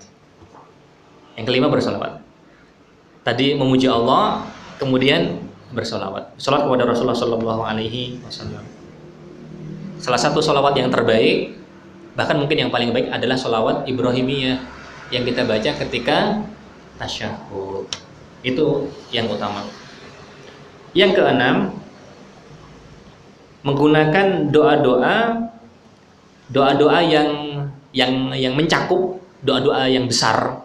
Doa-doa yang mencakup maksudnya doa-doa yang besar yang bersumber dari Rasulullah Shallallahu Alaihi Wasallam. Karena doa-doanya Rasulullah itu mencakup. Misalkan doa yang paling mencakup ya, yang paling mencakup barangkali. Rabbana atina fid dunya hasanah wa fil akhirati hasanah wa qina adzabannar. Itu doa yang mencakup, sangat mencakup sekali. Baik. Kalau ingin lengkap tentang doanya, cari doa-doa yang dijual di buku, di banyak buku yang menjual tentang doa-doa. Ustaz Yazid misalkan punya bukunya, silahkan dibeli. Atau misalkan doa pagi dan petang punyanya Hisnul Muslim itu Pak ya, kan itu banyak dicetak. Orangnya sudah meninggal tapi bukunya itu aslinya kecil, tulisan Arab. Orangnya sudah meninggal hampir setahun yang lalu. Judul bukunya Hisnul Muslim. Itu bukunya luar biasa, barokah. Diterjemahkan ke dalam 30 bahasa. Orangnya sudah meninggal. Dan itu menjadi amal jariah bagi penulisnya. Manfaat sekali. Baik. Kemudian yang ketujuh, at-tawassul baina yadi du'a ila maqsudi bima yunasibu dzalika wa ila ibnu Ismail. Jadi ketika berdoa, kita itu kemudian menyebutkan asma dan sifat Allah Subhanahu wa taala. Jadi ketika kita berdoa, kita itu bertawasul dengan asma sifat Allah Subhanahu wa taala. Jika kita misalkan ya Pak ya, kita itu merasa banyak dosa, maka kita kemudian ya Ghafur. Misalkan kita tahu doa ketika ketika Lailatul Qadar. Allahumma innaka afuwun tuhibbul afwa fa'fu anna. Innaka afuwun, sebenarnya engkau itu maha pengampun. Atau Ghafur.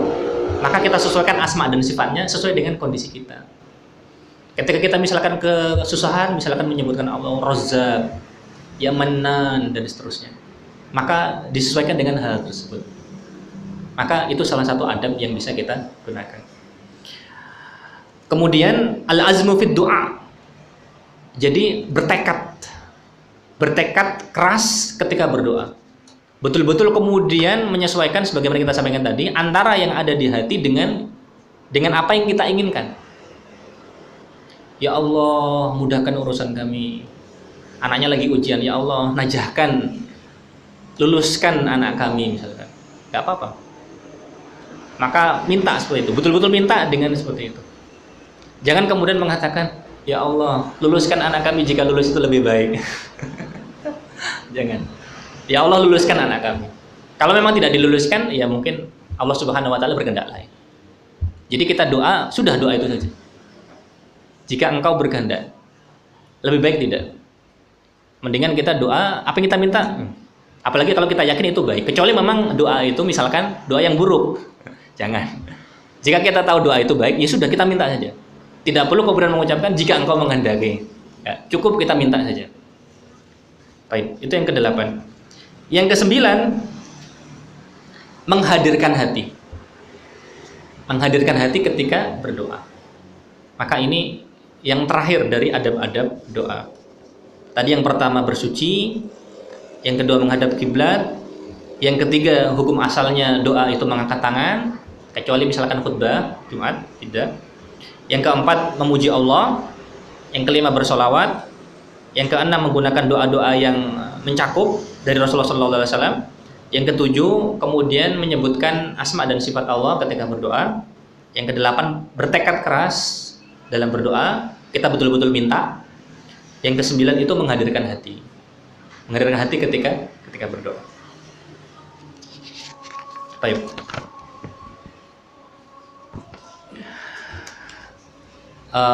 Kita selesaikan satu lagi, yang ke-9. Kita tambah satu lagi, ini yang ke-9. Ini beberapa posisi di mana doa itu dikabulkan. Beberapa posisi, beberapa waktu di mana doa itu kemudian insya Allah dikabulkan. Waktu-waktu yang mustajab. Yang pertama, ketika sujud. Yang pertama, ketika sujud.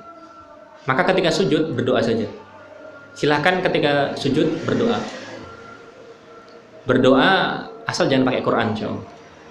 Karena insya Allah dalam hadis yang lain disebutkan tidak boleh ketika sujud itu membaca Al-Quran. Jadi kita berdoa dengan misalkan doa dari sunnah, nggak apa-apa. Misalkan Rabbana atina fid dunya hasanah, kan tidak ada dalam Al-Quran. Atau doa yang lain pakai bahasa Indonesia atau pakai bahasa Jawa, nggak apa-apa. Silakan. Allah Maha mendengar. Maka ketika sujud. Tapi barangkali untuk imam, barangkali ya Pak ya, untuk imam secara umum, kalaupun memang dia mau berdoa, mohon diperhatikan makmumnya. Jadi jangan sampai memanjangkan sujud lebih panjang daripada memanjangkan salah satu sujud dibandingkan sujud yang lain. Syekh bin Baz rahimahullah tidak memandang hal tersebut benar. Jadi beliau menginginkan kalau misalkan sujudnya rata-rata itu memang segitu, ya sudah segitu, jangan dipanjangkan. Karena ada sebagian orang misalkan sujud terakhir itu kan panjang sekali. Syekh bin Baz rahimahullah tidak memandang demikian. Jadi kalau mau doa ya diperkirakan saja. Kalaupun harus lebih panjang dikit, jangan sampai ada perkiraan lah, bisa diperkirakan. Itu untuk imam. Karena kita tahu imam itu kan berat. Rasulullah SAW menyebutkan bahwa kalau imam itu tidak disukai oleh makmumnya, itu sholatnya bisa nggak terangkat. Mu'adz bin Jabal, sahabat Nabi yang mulia, ketika sholatnya panjang, dimarahin oleh Rasulullah SAW dan menyebutkan, afattanun anta ya Mu'adz. Apakah engkau hendak membuat fitnah ya Mu'adz? Gara-gara kemudian mempersulit jamaahnya. Jadi harus perhatian. Kalau sholat sendiri ya terserah jenengan. Mau 1 jam doa terserah jenengan. Terserah jenengan. Yang kedua, sepertiga malam terakhir. Kita tahu Allah Subhanahu wa taala turun di sepertiga malam terakhir. Kita sholat jika memungkinkan, kemudian berdoa. Kalau tidak, paling enggak dapat witir. Kalau kemudian sudah mepet, waktunya di luar sudah tarhim, bentar lagi adzan subuh misalkan, di luar sudah tarhim. Karena tarhim kan paling 5 menit, 7 menit. Masih ada waktu, takut keburu, ya sudah sholat witir 1 rakaat. Sebisanya, bisanya berapa rakaat ya sudah. Jenengan bisanya 1 rakaat, 1 rakaat. Karena kita tahu boleh. Tarawih, witir 1 rakaat kan boleh. Silakan. Kemudian berdoa, karena doa di sepertiga malam terakhir insya Allah mustajab. Yang ketiga, di antara adzan dan iqamat. Adzan dan iqamat kita berdoa. Sebagian orang mungkin malah ngobrol. Atau kadang mungkin ada yang baca Quran. Alhamdulillah. Gunakan doa untuk berdoa. Dan jangan sampai kemudian terburu-buru antara adzan dengan iqamat. Kemudian yang keempat, inda nuzulil mator, ketika turun hujan. Ketika turun hujan kita berdoa kepada Allah Subhanahu wa taala. Karena ketika itu kita tahu hujan itu bagian dari rahmat Allah Subhanahu wa taala dan juga memang kita diperintahkan doa untuk hujan. Kita tahu ketika hujan kita berdoa Allahumma shayyiban nafi'an. Kemudian ketika sudah hujan kita berdoa. Yang kita minta apa? Ketika doa selesai kita baca mutirna alhamdulillah. Maka ini adab ketika hujan. Kemudian yang kelima, ketika safar. Ketika safar, ini juga hadis ini menyebutkan tentang ketika safar. Ketika kita perjalanan, maka kita berdoa. Yang keenam, ketika bertemunya 2 pasukan. Ketika bertemunya 2 pasukan dalam perang, mustajab. Ketika bertemunya 2 pasukan dalam perang. Yang ketujuh, jam-jam terakhir di hari Jumat. Jam-jam terakhir di hari Jumat. Kapan itu? Lebih tepatnya insya Allah antara asar dengan maghrib. Saat-saat itu antara asar dengan maghrib. Sebagian tabiin, ada tabiin saya lupa namanya siapa, Zuhri kalau tidak salah. Beliau itu kalau hari Jumat, setelah Jumat, hari Jumat terakhir itu, beliau itu kemudian nggak mau bertemu dengan siapapun, nggak mau berbicara dengan siapapun, hanya berdoa saja kepada Allah Subhanahu wa taala di setelah asar. Karena kita tahu hari dalam Islam itu mulainya setelah maghrib atau setelah jam 12 Bapak-bapak. Setelah maghrib. Karena itu sidang isbat itu setelah maghrib atau setelah jam 12 malam. Setelah maghrib kan? Karena kita tahu hari itu berganti itu kan setelah maghrib. Karena itu kita tahu hari raya ketika maghrib itu masuk. Sehingga seperti itu. Kemudian yang kedelapan, asyiyatu Arafah. Sore hari ketika hari Arafah. Sore hari ketika hari Arafah. Jadi tanggal 9 Zulhijjah, sore hari ketika tanggal 9 Zulhijjah. Walaupun sebagian ada yang mengatakan ini khusus bagi orang yang berhaji. Yang ke-9, Lailatul Qadar. Ketika Lailatul Qadar, doa yang ma'thur, Allahumma innaka afuwun tuhibbul afwa fa'fu anna. Allahumma innaka afuwun tuhibbul afwa fa'fu anna. Doa ketika Lailatul Qadar. Allahumma innaka afuwun tuhibbul afwa fa'fu anna. Lailatul Qadar memang ada yang hadisnya ada yang mengatakan ganjil, kemudian ada yang mengatakan tanggal 27. Wallahu taala alam bisawab. Berdasarkan keterangan para ulama, saya pribadi cenderung pada mengatakan Lailatul Qadar itu nggak mesti ganjil. Yang pasti 10 hari terakhir. Karena Lailatul Qadar itu bisa jadi berpindah dari satu hari ke hari yang lain dan tidak harus ganjil. Tetapi memang masalah ini itu luas. Masalah ini itu luas. Jadi kita tidak akan ribut masalah ini kapan. 10, yang pasti 10 malam terakhir dan tidak harus ganjil. Karena memang kemudian dalilnya seperti itu, dan juga sisi lain waktu demi waktu itu kan kemudian berganti terus, bisa jadi nggak pas karena kita hanya dikasih tahu beberapa tandanya, sehingga bisa jadi kemudian berpindah dari satu tempat ke tempat yang lain. Bagi yang mengatakan tanggal 27, hadis yang mengatakan 27, wallahu ta'ala alam bisawab, kemungkinan besar maksudnya itu adalah ketika sampai bersumpah ya, karena ada yang kemudian sampai bersumpah riwayatnya, maksudnya pada tahun itu pas tanggal 27 Ramadan. Jadi saksi matanya waktu itu mendapatinya tanggal 27 Ramadan. Apakah tahun seterusnya atau setelahnya, beberapa tahun setelahnya otomatis pas tanggal 27? Insya Allah belum tentu. Karena perkataan ulama dalam masalah ini itu luas. Itu sebatas yang kita yakin, dan kita insya Allah tidak berlapang dada lah dalam perbedaan dalam masalah ini. Yang lebih penting itu bagaimana kita berusaha. Yang salah itu ribut kapannya, tapi kemudian nggak ngapa-ngapain. Itu salah besar. Baik. Yang ke-10, Indal fitri minas saum, ketika berbuka puasa. Berbuka puasa, berdoa. Allahu ta'ala a'lam bishawab. Barangkali itu yang bisa kita sampaikan.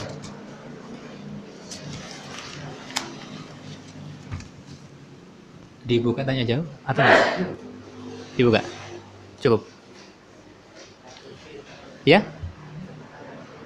Oh iya.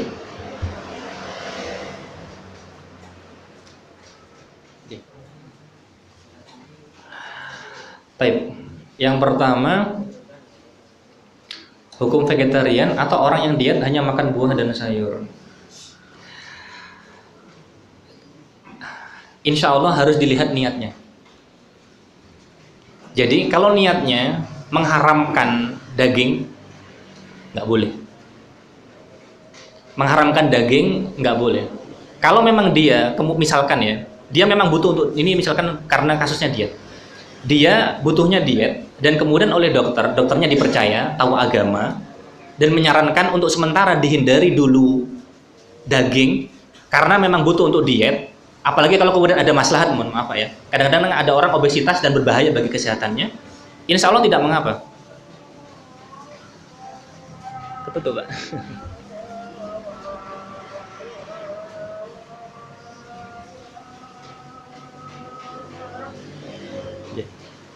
Oh iya. Kalau memang sekali lagi selama tidak mengharamkan dan memang dia butuh dan sudah mendapatkan saran dari dokter yang dia percaya, dan dokternya harus muslim insya Allah, dan dokternya paham agama, maka insya Allah tidak mengapa. Asal jangan sampai titik mengharamkan, tidak, poinnya jangan sampai mengharamkan.